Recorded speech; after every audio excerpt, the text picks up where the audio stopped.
ఓ రోజు గౌతమ బుద్ధుడు తన శిష్యులతో కలిసి ఆశ్రమంలో ఓ చెట్టు కింద కూర్చుని ఉన్నాడు. అప్పుడు ఓ శిష్యుడు, కొందరు చెబుతున్న మాటలు కూడా నిజమేననిపిస్తుంటాయి, అటువంటి మాటలను వింటే పట్టించుకుంటే ఏం జరుగుతుంది అని అడిగాడు. అందుకు గౌతమ బుద్ధుడు, ఎదుటివారు చెబుతున్న ప్రతి మాటను గుడ్డిగా నమ్మేయకూడదు. వారు చెబుతున్న మాటల్ని సమయం సందర్భాన్ని బట్టి అర్థం చేసుకోవాలి. తప్పుగా అర్థం చేసుకుంటే అవి అబద్ధాలైతే తరువాత బాధపడేది మీరే. విచక్షణను ఉపయోగించి అటువంటి వారి మాటలను అర్థం చేసుకోవాలి. ఇందుకు ఉదాహరణగా ఓ కథ చెబుతాను, వినండి అంటూ చెప్పసాగాడు. అడవికి దగ్గరలో ఓ గ్రామం ఉండేది. అప్పుడప్పుడు అడవి జంతువులు ఆహారాన్ని వెతుక్కుంటూ ఆ గ్రామం వైపుకు వస్తుండేవి. ఓ రోజు అలాగే ఓ తోడేలు ఆహారాన్ని వెతుక్కుంటూ ఆ గ్రామం వైపుకు వచ్చింది. ఓ ఇంటి దగ్గరకు వచ్చి తినడం కోసం ఏదైనా ఉంటుందేమో వెతికింది, కానీ దానికేమీ కనబడలేదు. ఇంతలో ఆ ఇంట్లో నుంచి పాప ఏడుపు వినపడింది. ఆ పాప ఏడుపులు దానికి కొత్తగా అనిపించాయి. ఏం జరుగుతుందో చూద్దామని కిటికీలో నుంచి లోపలకు తొంగి చూసింది. అక్కడ ఓ చిన్న పాప ఏడుస్తూనే ఉంది.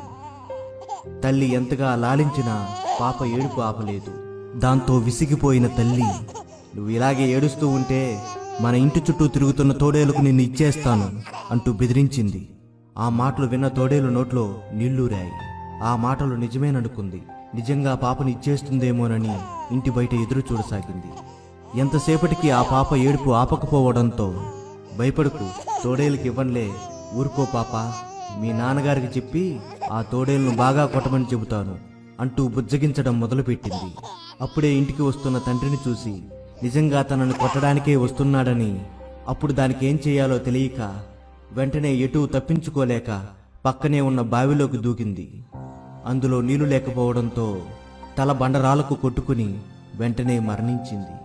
అందుకే మనం విన్న ప్రతి మాటను నిజమని నమ్మకూడదు. సందర్భానుసారం వాటిని తీసుకుని సానుకూలంగా పరిశీలించాలి. అప్పుడే మనకు వింటున్న మాటల్లో ఎంతవరకు నిజముందన్న విషయం అర్థమవుతుంది.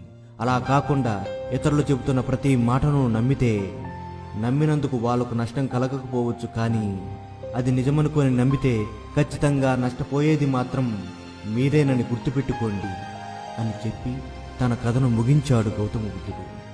తమ గురువు చెప్పిన కథ శిష్యులకు ఎంతో బాగా నచ్చింది. వారికి ఆనందాన్ని కలిగించింది కూడా. అప్పుడు అర్థమైంది వారికి